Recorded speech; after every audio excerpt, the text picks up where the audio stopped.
Meus pais ficaram loucos quando comprei uma casa para mim e não uma para minha irmã. Sempre soube que minha família tinha um favorito, e não era eu. Minha irmã Emily era a menina de ouro, a que nunca fazia nada de errado, a que tinha tudo ao seu alcance. Enquanto isso, eu era o plano B, o substituto, o que se esperava que resolvesse as coisas, fosse responsável, se sacrificasse. Segui o fluxo durante anos, mas um dia decidi que já era o suficiente. Ao crescer, o padrão era Emily. Ela recebia as roupas mais novas, os tutores particulares, as férias dos sonhos. Eu recebia sermões sobre trabalho duro e independência. Aos 16 anos, eu estava virando hambúrgueres em um sujo restaurante de beira de estrada enquanto ela se preparava para uma viagem de verão à Europa. Quando mencionei isso, meus pais me disseram que eu precisava entender as prioridades. Traduzindo, o futuro de Emily era importante. O meu, nem tanto. Não estava ressentido, não no começo. Simplesmente assumi que as coisas funcionavam assim. Os pais investem no filho que acreditam que vai longe, e o outro, bem, aprende a se virar sozinho. Então foi o que fiz. Trabalhei. Durante a faculdade, vivi em apartamentos apertados com colegas de quarto que se esqueciam de pagar o aluguel. E pulava as saídas noturnas enquanto meus colegas de classe festejavam. A cada salário, guardava alguma coisa. Não sabia para quê. Só sabia que precisava de uma rede de segurança, porque ninguém ia me pegar se eu caísse. Depois de me formar, sabia que tinha duas opções: trabalhar duro em um emprego mal remunerado ou arriscar. Então peguei minhas economias e abri uma pequena oficina de conserto de automóveis. Não era glamouroso, e o primeiro ano foi brutal. Noites longas, horas intermináveis, fins de semana com os cotovelos imersos em gordura de motor. Mas valeu a pena. No quinto ano, eu já estava ganhando dinheiro de forma constante, o suficiente para começar a pensar seriamente em comprar minha própria casa. Claro, meus pais sabiam disso. Eu tinha mencionado meu sonho de finalmente ter uma casa em vez de alugar um apartamento minúsculo. E sempre que eu fazia isso, eles sorriram. E de alguma forma, a conversa sempre mudava. Sabe? Suspirei dramaticamente minha mãe. Emily tem passado por tantas dificuldades. O aluguel está tão caro hoje em dia. Meu pai só precisa de um pouco de ajuda. Significaria muito se ela tivesse um lugar estável para viver. Nunca disseram isso diretamente, mas a mensagem era que eu era quem deveria resolver os problemas deles, não importando que as dificuldades de Emily fossem em sua maioria autoimpostas. Enquanto eu trabalhava turnos de 16 horas, ela estava vivendo as melhores férias. Bolsas de grife, noites em restaurantes caros. Mas de alguma forma, ela era a que precisava de ajuda. E então havia o dinheiro. Ao longo dos anos, eu vinha ajudando meus pais financeiramente. Pagando reparos na casa, contas inesperadas, até mesmo dando dinheiro extra quando as coisas ficavam difíceis. No começo, não me importava. Eles eram meus pais, afinal. Mas então comecei a notar pequenas coisas.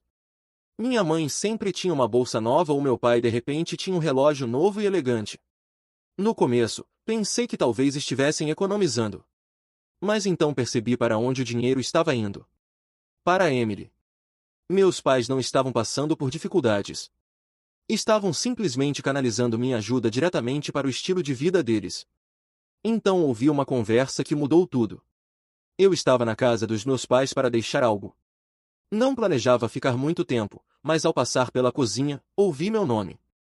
Então fiz o que qualquer pessoa racional faria. Fiquei paralisado e ouvi enquanto fingia revisar meu telefone. Tenho certeza de que ela fará a coisa certa, dizia minha mãe. Minha mãe é responsável. Ela tem economizado durante anos. Meu pai concordou. Faz sentido. Não se pode esperar que ela passe por dificuldades. Ela é sua irmã. Dificuldades? Emily? A mesma Emily que nunca pagou um dia de aluguel na vida? A que ainda tinha meus pais cobrindo as contas do seu cartão de crédito. Algo não estava certo. E então percebi. Eles estavam falando do meu dinheiro. Fiquei lá, com o coração batendo forte enquanto a compreensão se fazia presente. Eles tinham um plano. Um plano no qual eu, sem que me pedissem, compraria uma casa. Não para mim, mas para Emily. E a pior parte? Eles assumiram que eu simplesmente seguiria o fluxo. Como se fosse óbvio, como se fosse meu dever. Queria entrar e exigir respostas, mas sabia como isso terminaria. Eles diriam que eu estava sendo egoísta. Fariam discursos sobre família, responsabilidade, como eu era sortudo por ter triunfado enquanto Emily lutava. Já tinha ouvido tudo isso antes. Precisei pensar. Então fui embora sem dizer uma palavra. Naquela noite, fiquei acordado olhando o teto do meu pequeno apartamento tipo estúdio, com uma luz piscando na cozinha que eu ainda não havia consertado. Pensei em cada vez que me disseram para esperar minha vez, em cada sacrifício que fiz, em cada vez que engoli minha frustração e sorri. E pensei em Emily. Como ela reagiria se soubesse o que estavam planejando? Se sentiria envergonhada? Grata? Ou simplesmente assumiria que era seu direito? Recebi minha resposta na manhã seguinte. Emily me ligou do nada, com a voz cheia de emoção. Falou sem parar sobre uma nova casa que havia encontrado. É perfeita, disse ela efusivamente. 3 quartos, um quintal. Finalmente posso me mudar. Esperei ela dizer a parte que importava, a parte em que ela me dizia que tinha um plano para pagar, mas ela não disse porque não precisava. Na cabeça dela, isso já estava resolvido. Meus pais haviam garantido isso. Ela teve até a ousadia de mencionar que me deixaria dormir no quarto de hóspede se algum dia eu precisasse de um lugar para ficar. Foi aí que soube que não seguiria mais o fluxo. No dia seguinte, fiz exatamente o que esperavam, comprei uma casa. Só que não há que eles tinham em mente. Não disse nada a ninguém. Sem grandes anúncios, sem explicações. Encontrei um lugar de que gostei, dei o depósito e assinei os papéis. Não era enorme, mas era minha. A primeira coisa na minha vida que era verdadeiramente minha. Pensei que teria tempo antes que minha família soubesse. Talvez alguns meses, talvez até um ano. Mas a vida tem uma maneira engraçada de acelerar as coisas. Estava no meio da instalação da minha nova cozinha, tirando aquelas ridículas adesivos de Viva, Ria, Ame que o proprietário anterior havia deixado, quando meu telefone começou a explodir. Chamadas perdidas, mensagens, minha mãe, meu pai, Emily, até parentes distantes com quem eu não falava há anos. Então vi a mensagem de texto que me deixou em choque porque descobrimos pelo corretor que você comprou uma casa. Não fazia ideia de como eles haviam descoberto. Talvez o corretor tenha mencionado a alguém. Talvez Emily estivesse olhando as mesmas propriedades. Não importava. O que importava era que eu fiz minha jogada. E agora a verdadeira batalha estava prestes a começar. No momento em que aquela mensagem de texto apareceu na minha tela, soube que minha fase pacífica de inauguração da casa tinha oficialmente terminado. Meu telefone não parava de tocar.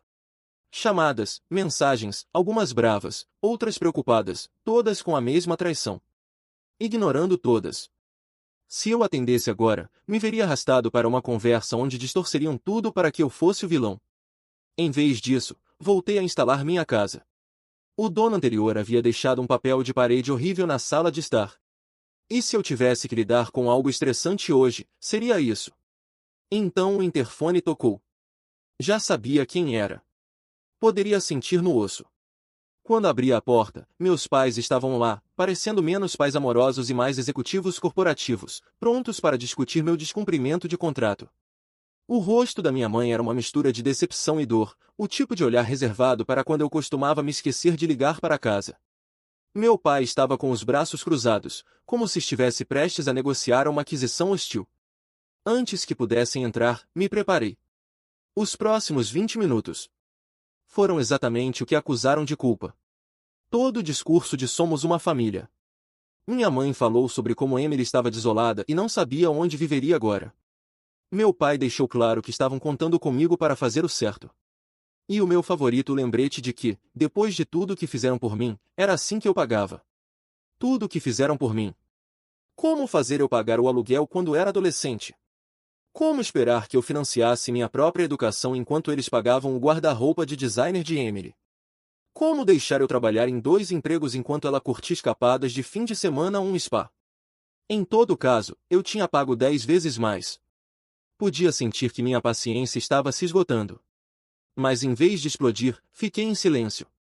Apenas acenei com a cabeça. Deixei que falassem. Eu havia aprendido há muito tempo que discutir não funcionava. Eles não estavam ali para ouvir. Estavam ali para impor sua narrativa. Depois veio o ultimato. Minha mãe, com a voz cheia de calma forçada, me disse que eu tinha que transferir a casa para Emily ou ser excluído. Tive que segurar o riso. Excluído de quê? De seu amor e apoio? O mesmo amor e apoio que sempre vinha com condições. A mesma família que nunca me ofereceu nada sem esperar o dobro em troca. Disse que pensaria sobre isso. Não porque realmente fosse pensar, mas porque queria que saíssem da minha casa. Foram embora com um ar de vitória, como se me tivessem encurralado para eu me submeter. Respirei fundo, entrei na cozinha e peguei uma cerveja na geladeira. Me sentei. Olhei meu celular. Mais chamadas perdidas. Emily finalmente me mandou uma mensagem e já dava para adivinhar o que dizia. Algo sobre como eu estava arruinando sua vida. Algo sobre como ela contava comigo. Eu abri e então vi algo que me gelou o sangue. Uma mensagem de Emily. Mas não era para mim. Ela acidentalmente havia enviado para o nosso chat familiar em vez de para quem estava falando. A mensagem era um plano detalhado sobre como ela e meus pais me quebrariam. Como manteriam a pressão até que eu cedesse e entregasse a casa. Lá estava, claro como o dia, a confirmação de que nada disso tinha a ver com justiça ou família. Era uma derrubada coordenada e eu era apenas um idiota que deveria se render. Tirei uma captura de tela, guardei e fiquei sentado ali por um minuto. Pela primeira vez em anos, senti que algo estava mudando. Não era raiva. Não era tristeza. Apenas clareza. Nunca me viram como família. Eu era apenas um recurso a ser usado conforme necessário. Então tomei uma decisão. Eu não ia discutir. Eu não ia dar explicações. Eu simplesmente ia mostrar o quanto estava farto. Na manhã seguinte, acordei com um plano. Se minha família quisesse uma batalha, eles teriam uma. Mas nos meus termos. Eu não ia discutir nem dar explicações. Eu ia assumir o controle da situação e garantir que soubessem que eu tinha terminado de jogar seus jogos. Primeiro, garanti minhas finanças. Mudei todas minhas senhas, verifiquei minhas contas bancárias e até instalei câmeras de segurança ao redor da minha propriedade. Conhecendo minha família, não descartaria que fizessem algo desesperado. Depois entrei em contato com um advogado. Não fazia ideia se meus pais realmente poderiam me causar problemas legais, mas não ia correr nenhum risco. Depois de explicar minha situação, o advogado me garantiu que enquanto tudo estivesse em meu nome e eu não tivesse assinado nada para Emily, eu não tinha nada com o que me preocupar. Boas notícias, mas ainda assim, não correria riscos. Mais tarde naquele dia, recebi uma mensagem de texto de Emily. Estou disposta a conversar, mas só se você estiver pronto para resolver as coisas. Ignorei. Algumas horas depois, chegou outra mensagem, desta vez da minha mãe. Estou preocupada com você. Achei que deveríamos ter um jantar em família para discutir tudo. Sim, claro. Eu não ia cair nessa armadilha. Em vez disso, decidi mudar o roteiro. Se minha família achava que podia me manipular pela pressão, eu aplicaria um pouco de pressão também. Primeiro, fui para as redes sociais. Fiz uma postagem simples. Nada dramático, nada que os criticasse diretamente. Apenas uma foto da minha nova casa com uma legenda finalmente, em casa, trabalhei duro para isso e é tudo meu. A reação foi imediata. Amigos e familiares começaram a me parabenizar, comentando o quanto eu merecia. E então começou a verdadeira diversão. Emily não comentou, mas eu sabia que ela tinha visto. Algumas horas depois, recebi outra mensagem de texto. Desta vez não estava tão educada. Me desceu a bronca sobre o quanto eu era egoísta, como eu a humilhei ao tornar minha compra pública. Aparentemente, alguns dos amigos dela tinham perguntado por que ela não estava comprando uma casa, se eu podia pagar por isso. O ego dela levou um golpe e ela não gostou. Então veio a ligação telefônica. Desta vez foi meu pai. Nada mais de preocupação falsa. Nada mais de que somos uma família. Ele estava bravo. Disse que eu estava envergonhando eles, que eu estava sendo ingrato. Deixei ele descer o sarrafo. Depois, quando finalmente ficou sem fôlego, eu dei uma resposta. Não.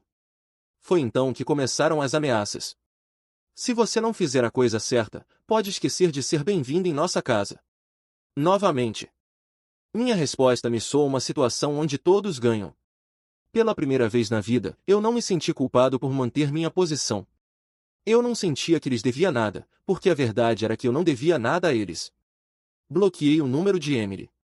Silenciei as chamadas dos meus pais. Depois pedi comida para levar do meu restaurante de churrasco favorito. Abri uma cerveja gelada e me sentei no meu novo alpendre, observando o pôr do sol sobre minha propriedade conquistada com tanto esforço. Pela primeira vez na vida, eu era verdadeiramente livre. O silêncio não durou muito. Na manhã seguinte, minha caixa de entrada estava cheia de ainda mais mensagens. Emily havia entrado em modo de crise total. Meus pais haviam começado a controlar os danos.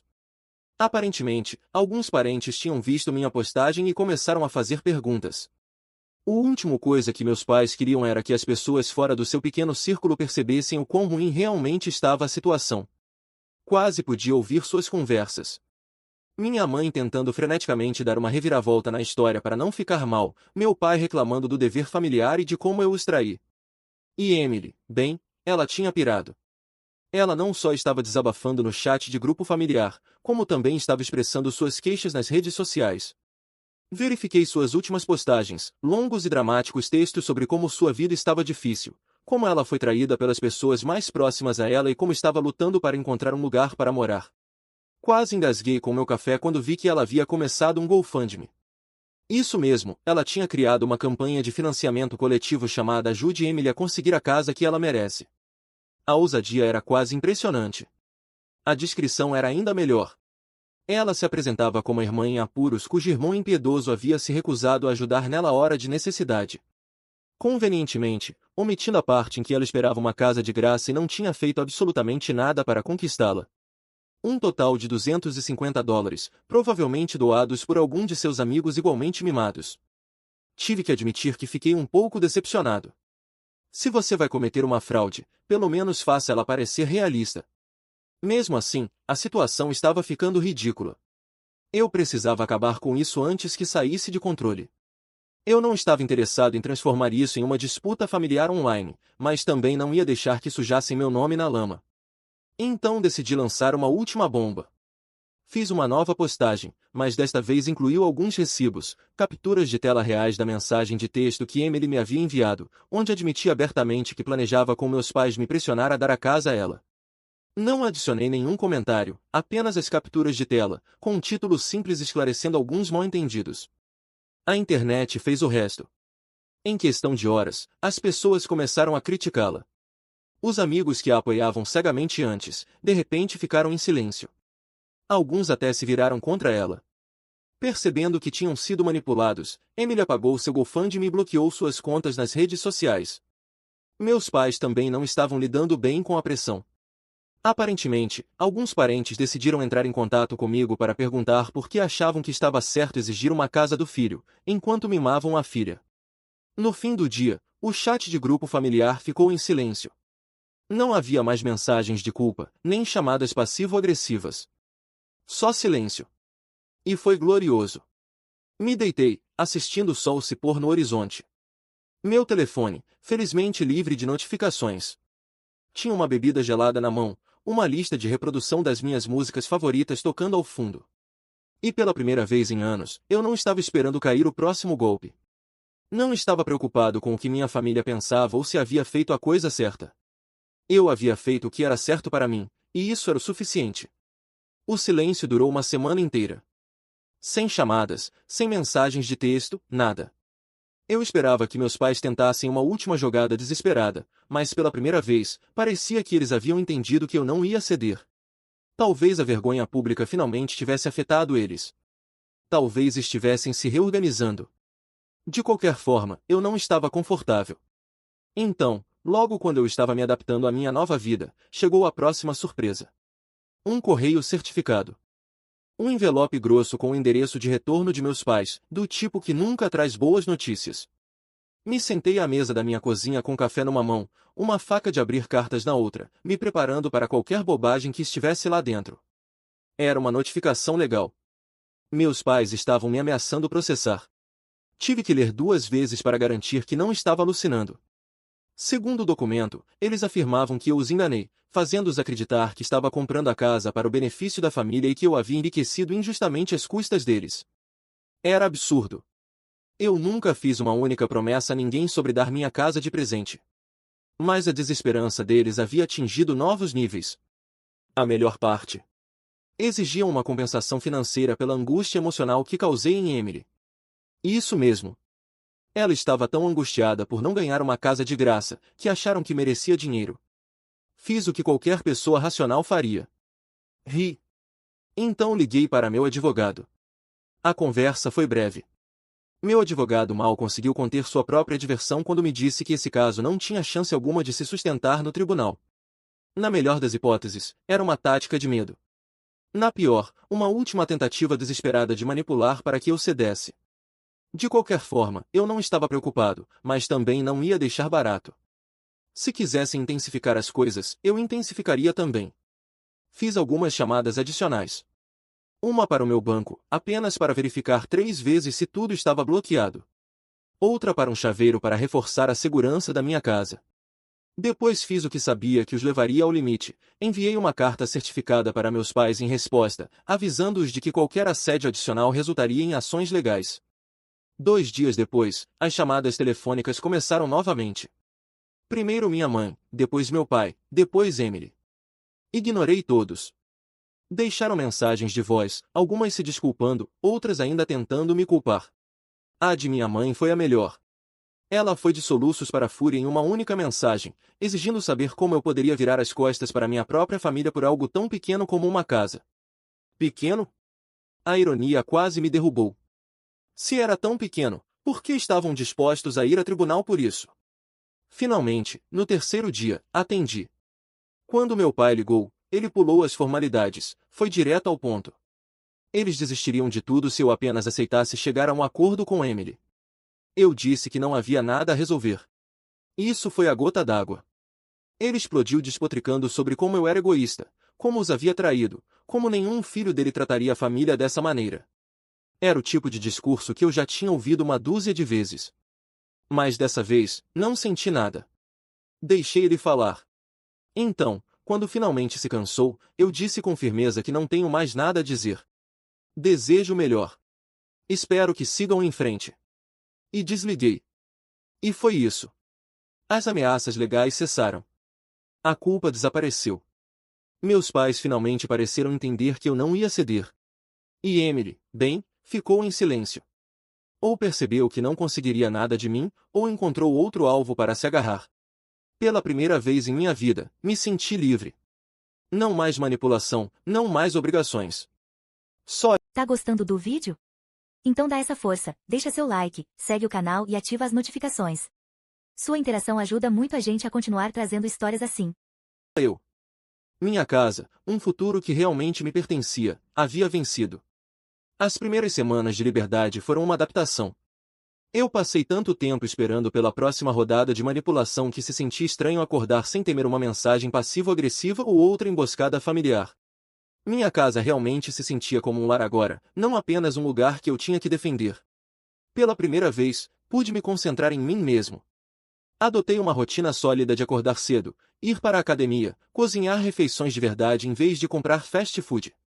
Finalmente, eu tive o tempo e a energia para aproveitar as pequenas coisas, como sentar no meu alpendre com uma xícara de café e ver o mundo despertar. Era o tipo de paz que nunca percebi que precisava. Mas, claro, a paz nunca dura para sempre. Uma tarde, enquanto trabalhava de casa, ouvi a campainha tocar. Meu instinto me disse exatamente quem era antes mesmo de olhar. E realmente, Emily estava em pé no meu alpendre, parecendo menos a irmã com quem cresci e mais uma vendedora de porta em porta. No último dia do trimestre, a confiança autoritária havia desaparecido, substituída por algo que quase parecia desesperação. Quase não a deixei entrar. Em vez disso, saí com os braços cruzados, esperando o roteiro que ela teria preparado. Começou com uma pequena conversa desconfortável, forçada, como se estivesse lendo um roteiro mal ensaiado. Depois veio a verdadeira razão pela qual ela estava lá. Eu pensei em tudo e percebi que fui um pouco injusta. Agora não peço uma casa, me garantiu, só um lugar onde ficar. Só por um tempo. Quase ri. Por um tempo, claro. E depois o quê? Deixá-la se mudar e de repente eu estaria pagando as contas dela enquanto ela relaxava no meu sofá, reclamando de como a vida era injusta? Nem pensar. Mantive minha resposta simples. Você tem pais que se desdobraram por você. Por que não ficar com eles? Então a verdade real veio à tona. Ela não era mais bem-vinda lá. Aparentemente, depois de tudo o que aconteceu, a reputação de nossos pais foi afetada. Os parentes que costumavam apoiar seu comportamento não estavam se apressando em tomar o lado dela. Até alguns dos amigos de Emily começaram a se distanciar. Acontece que, quando você se torna viral tentando enganar seu próprio irmão, as pessoas não querem ser associadas a você. Emily não estava apenas procurando um lugar para ficar, ela estava tentando fugir do desastre que havia criado. Não mordi a isca. Disse a ela que não estava mais interessado em desempenhar esse papel. Sem ressentimentos. Mas não sou responsável por resolver os problemas que você criou. No momento em que essas palavras saíram da minha boca, sua expressão mudou. A falsa humildade desapareceu, substituída pela mesma amargura de sempre. Me chamou de egoísta, disse que a família deveria se ajudar. Simplesmente dei de ombros. Ela foi embora furiosa, fazendo uma saída dramática que poderia ter funcionado quando éramos crianças. Mas tudo o que senti foi alívio. Uns dias depois, passei pelo shopping para comprar algumas coisas. Enquanto esperava na fila da cafeteria, ouvi uma voz familiar. Era Emily falando alto com alguém em uma mesa próxima. Não estava tentando ouvir às escondidas, mas quando a voz da sua irmã ecoa como um megafone, é difícil não ouvir. Ela estava reclamando alto sobre o quão difícil era a vida agora, como ela tinha que conseguir esse emprego, um emprego de verdade, como uma pessoa normal. Continuou falando sobre como era exaustivo, como não podia acreditar que as pessoas faziam isso todos os dias. Enquanto isso, a mulher com quem ela estava parecia prestes a lembrá-la que a maior parte da população sempre fez exatamente isso. Mordi meu lábio para não rir. Era bom demais. Em vez de dizer algo, peguei meu café e passei por sua mesa, nem me notou, mas ao sair não pude deixar de sorrir. Pela primeira vez na minha vida, não era eu quem lidava com o drama de Emily. Alguém mais teve que ouvir o monólogo dela sobre as injustiças da vida. E sabe o que? Isso estava bem para mim. Mais tarde naquela noite, recebi uma mensagem de texto de minha mãe. Uma última tentativa desesperada de me fazer sentir culpado para que reconsiderasse algo sobre como a família se mantém unida e como não podia acreditar como eu havia